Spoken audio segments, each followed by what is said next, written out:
What does it take to extinguish a human soul? To take a person full of light and love and systematically replace it with ice?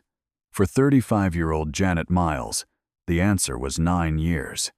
9 years, 2 months, and 14 days, to be exact. Tonight, from the driver's seat of this rental car, she watches a house bathed in the warm glow of a happy life, a life that should have been hers. She came here to end her own pain, a final, quiet surrender. But a single memory stops her. It's the face of her daughter, a child born while Janet was in chains, a child who calls her by her first name, a little girl who is a stranger to her own mother. In that moment, the sleeping pills become irrelevant. But the gun remains. This isn't a simple story of revenge. It's a psychological autopsy of a woman remade by betrayal. It's a story about a love so toxic it became a poison, and a reckoning that was 9 years in the making. This is the story of how loyalty, when unreturned, can curdle into the most patient and deadly venom imaginable. To understand the woman in that car, you have to understand the girl she used to be. Janet Miles was not born with a heart of stone, far from it. Growing up in East Baltimore under the care of her grandmother, Miss Ruby, Janet was the definition of an old soul. Her own mother was a ghost, lost to an overdose when Janet was just a child, leaving a void that she would spend years trying to fill. While other kids rebelled, Janet turned inward, becoming a caregiver. She worked after school, helped pay the bills, and clung to her grandmother's mantra, "Education is the only way out." Her dream was to be a nurse, a helper, a healer, the very opposite of what she would become. Then, at 17, she met Dave Miles. Dave was charisma incarnate, 2 years older, with a disarming smile and a blueprint for a future that sounded like a fairy tale. He spoke of escaping the neighborhood, of building an empire, and he promised Janet the seat next to him on the throne, to a girl desperate for family and stability. His words were a symphony. He was her first love, her first real partner, the man she believed would fill the empty spaces in her life. And then there was Nikki, Dave's best friend. Nikki Stevens was his shadow. Quiet, intelligent, from a more comfortable background. She was the third point in their triangle, a constant presence. Janet saw her as a sister, another piece of the family she was building.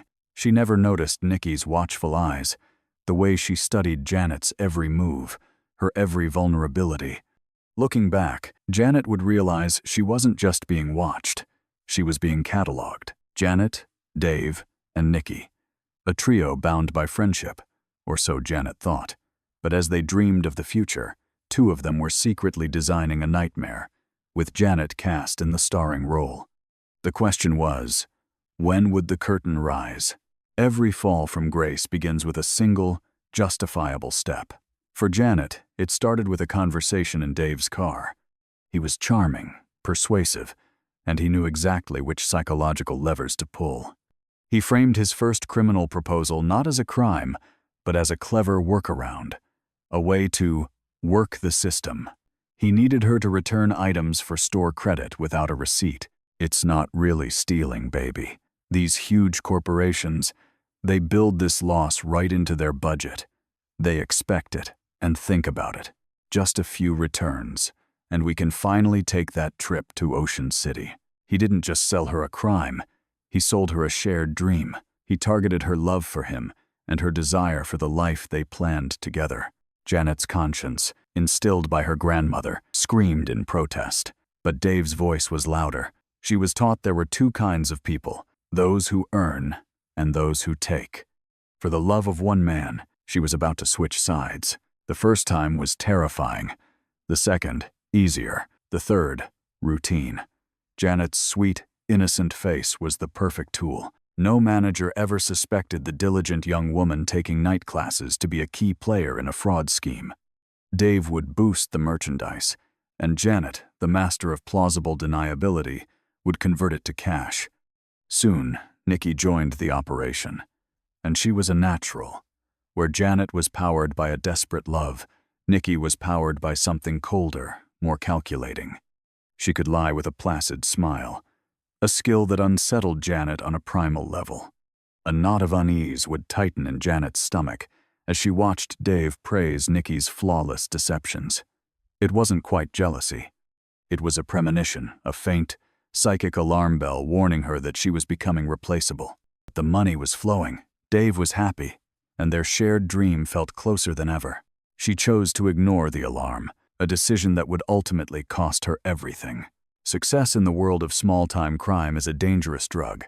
The initial high of a few $100s soon faded, and by the time Janet was 22, Dave's appetite for risk had grown voracious. Simple retail fraud escalated into sophisticated credit card scams.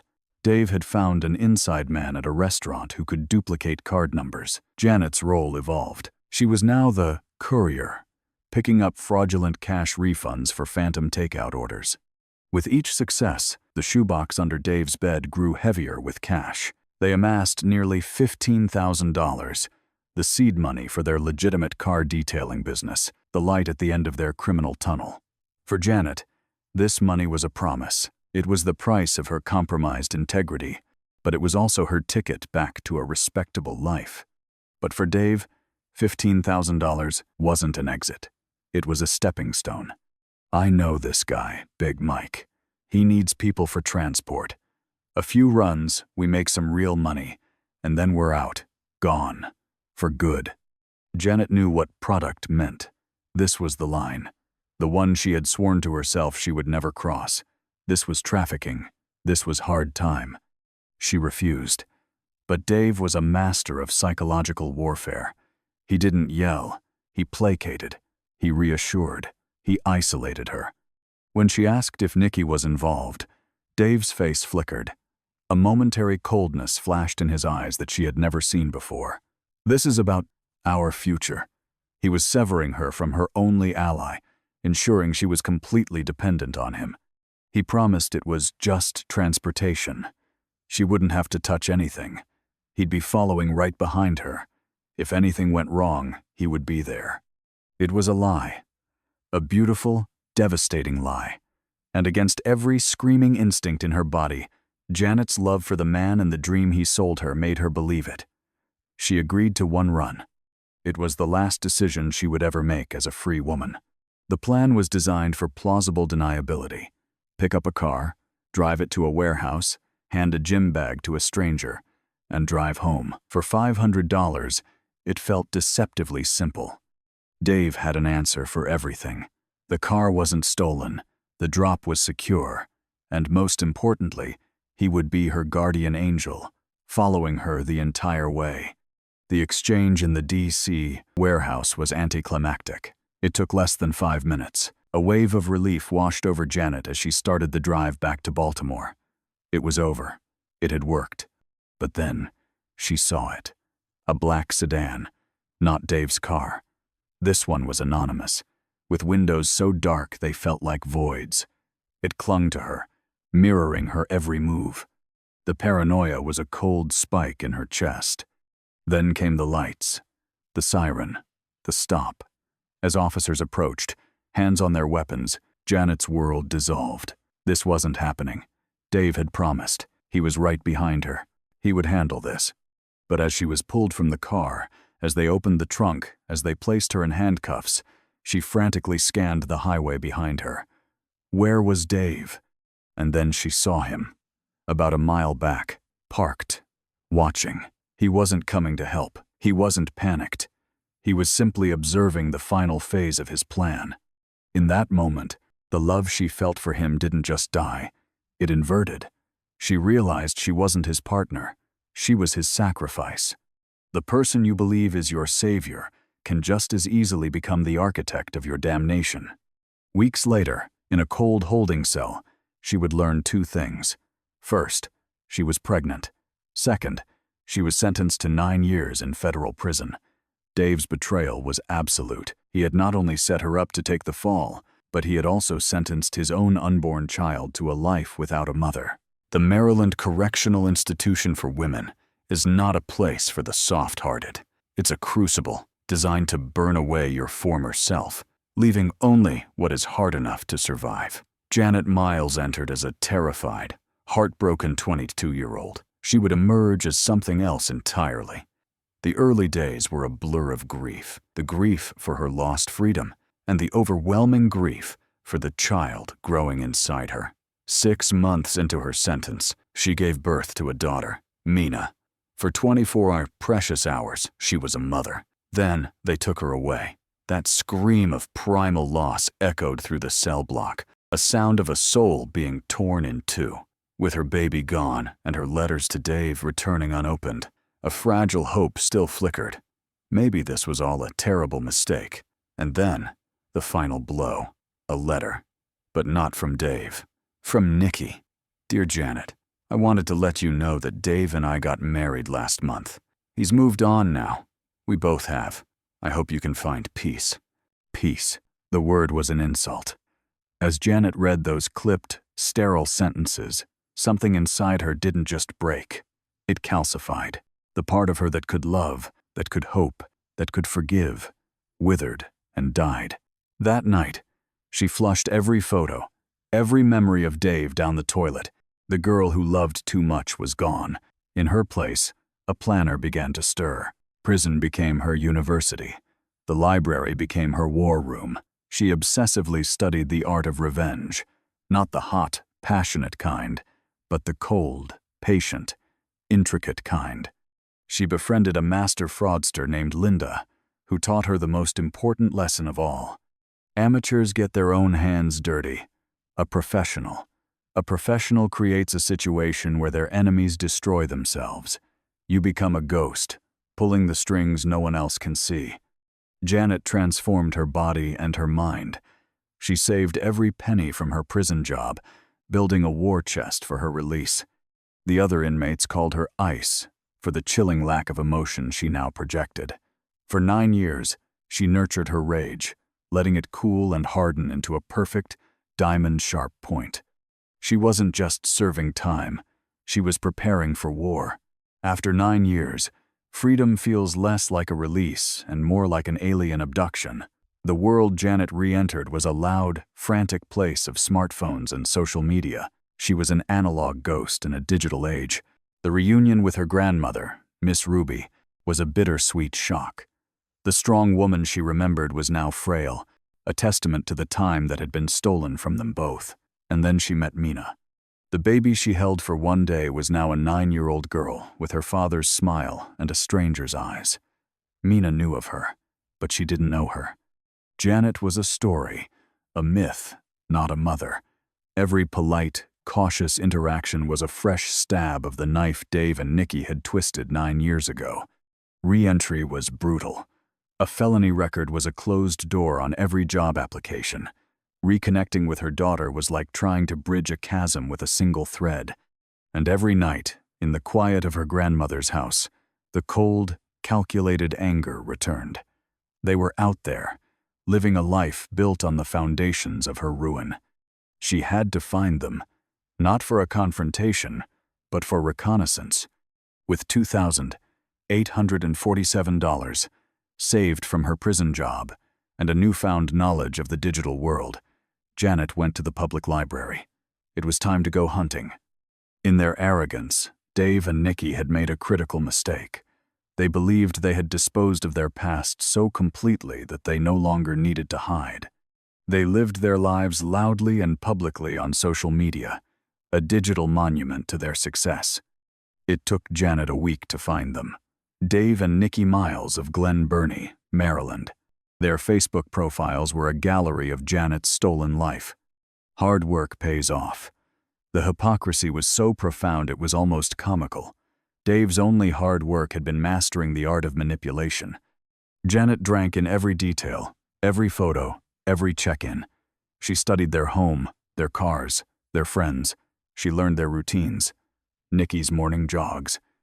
Dave's bi-weekly haircut. They were comfortable, complacent, careless. Then, she found the picture that solidified her resolve. The caption read, 9 years married and still going strong. They had gotten married almost immediately after she was incarcerated. They weren't just living a good life. They were celebrating 9 years of it, the exact 9 years she had lost. The life they built was funded by the $15,000 that was supposed to be their new beginning. Janet printed the photos. She rented a car. She drove to Glen Burnie, and for 3 days, she watched.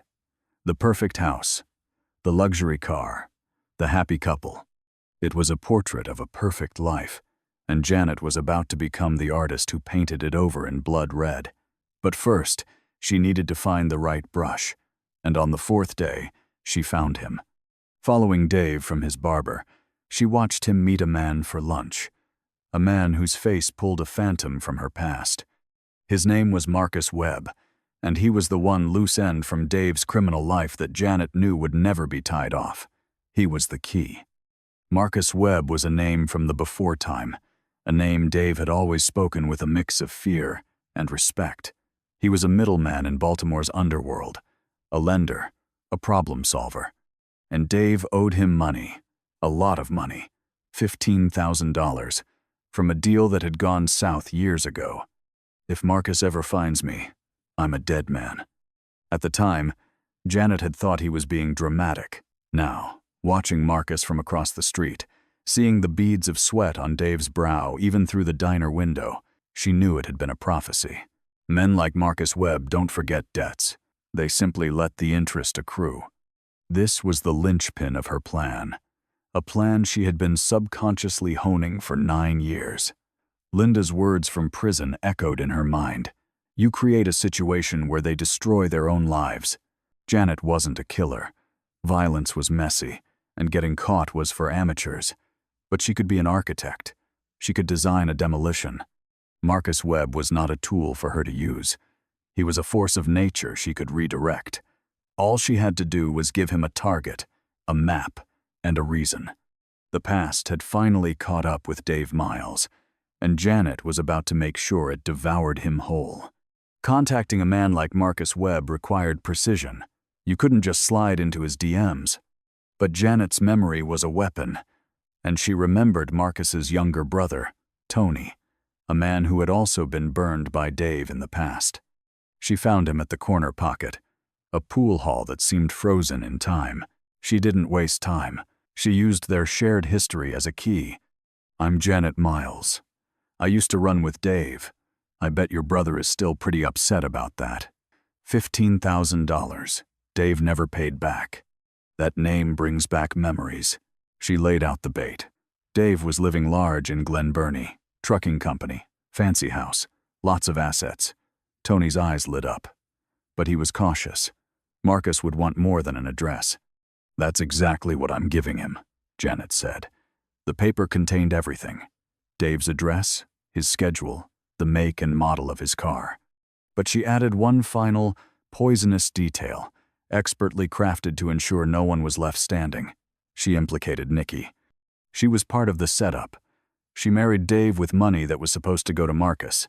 She's just as guilty. She had linked Nikki not just as a wife, but as a co-conspirator in the original financial crime against Marcus. It was a masterstroke of manipulation. Tony pocketed the paper, giving her one final warning. Once I give this to Marcus, there's no stopping what happens next. I'm counting on it, Janet said. She had just handed a lit torch to a man standing in a room full of gasoline. Now, all she had to do was step back and wait for the explosion. 3 days. That's how long it took for the ripples of Janet's plan to reach Glen Burnie. A black SUV began to appear on the quiet suburban street. First, a slow drive-by. Then, it began parking, watching. Janet, in her own rental car a block away, observed her observers. Marcus was taking the bait. He was doing his homework, just as she had.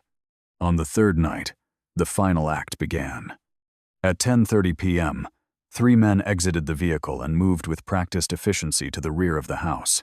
Janet didn't hear the door break. She simply waited. Then, a sound cut through the night. A scream. It was a raw, guttural sound of agony that told her everything she needed to know. The debt was being collected, with interest. Minutes later, the men emerged, walking calmly back to their truck before disappearing into the night. It was over. Janet started her car, her heart beating a steady, rhythmic drum. There was no elation, no fear, only a profound, chilling sense of completion. She drove back to Baltimore, carefully building her alibi, a trail of convenience store purchases and gas station fill-ups, all paid in cash, all captured on low-resolution security cameras. A ghost creating a paper trail of her own non-existence near the crime. She disposed of her clothes, showered away the night, and sat in her kitchen, waiting for the world to catch up. The delivery of justice she had ordered had finally arrived. To Detective Sarah Martinez, the scene in the basement of the Miles' home screamed one thing: professional. This wasn't a robbery gone wrong. It was an execution. Dave and Nikki Miles had been bound, tortured, and shot multiple times. Whoever did this was sending a message. Let's dig into their past. All of it. Detective Martinez said. Dave's past was a goldmine of potential suspects, a history of scams, drug connections, and unpaid debts. The name that stood out, however, was Janet Miles, his former girlfriend, the one who took the fall. When confronted by the detectives, Janet played the part of the shocked ex-girlfriend perfectly. She had been expecting them. "Oh my God, that's terrible. But that was a long time ago. I haven't seen Dave in. It must be over 15 years. Her alibi was simple and unshakable. A quiet movie night at home with her daughter and grandmother. Her story checked out. She was a single mother with a felony record, trying to rebuild her life. To the detectives, she seemed more like another of Dave's victims than a potential perpetrator. The real break came from a witness who saw the black SUV. The rental was traced, and security footage from the rental agency gave them a crystal-clear image of the renter's face, Marcus Webb. The connection was immediate. The old debt, the bad blood. It was the perfect motive. That's our guy. Old debt, street justice. Case closed, Detective Wilson said.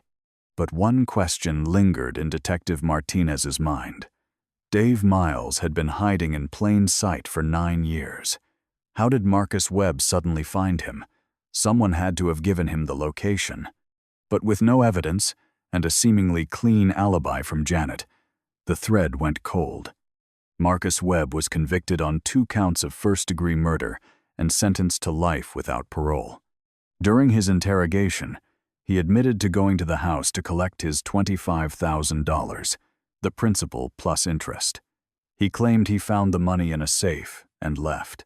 What happened after, he said, was between Dave and his many other enemies. The jury didn't buy it. For the state of Maryland, the case was closed. Janet Miles never spoke of Dave or Nikki again. She buried that chapter of her life so thoroughly that it ceased to exist. She didn't feel guilt. She didn't feel joy. She felt balanced. The scales of justice, in her eyes, had finally been set right. She had stolen back the life that was taken from her, piece by piece. So, what do we call this? Was Janet Miles a victim pushed to her absolute limit, who cleverly orchestrated a just end for her tormentors? Or was she a cold-blooded killer who found a way to commit the perfect murder and get away with it? Perhaps the truth is that she was both. A good girl who was pushed so far that she had to become a monster to find peace. And in the quiet of her new life, as she tucks her daughter into bed at night, she is the only one who knows the true cost of her freedom. What do you think? Leave a comment below. Was this truly justice, or was it a masterfully executed crime? Thank you for watching Fatal Affairs, True Crime HQ. If this story captivated you, be sure to subscribe and hit the notification bell. We believe that the most compelling stories are found in the gray spaces between right and wrong. And remember, sometimes the most dangerous people aren't the ones who make threats. They're the ones who watch and wait for years.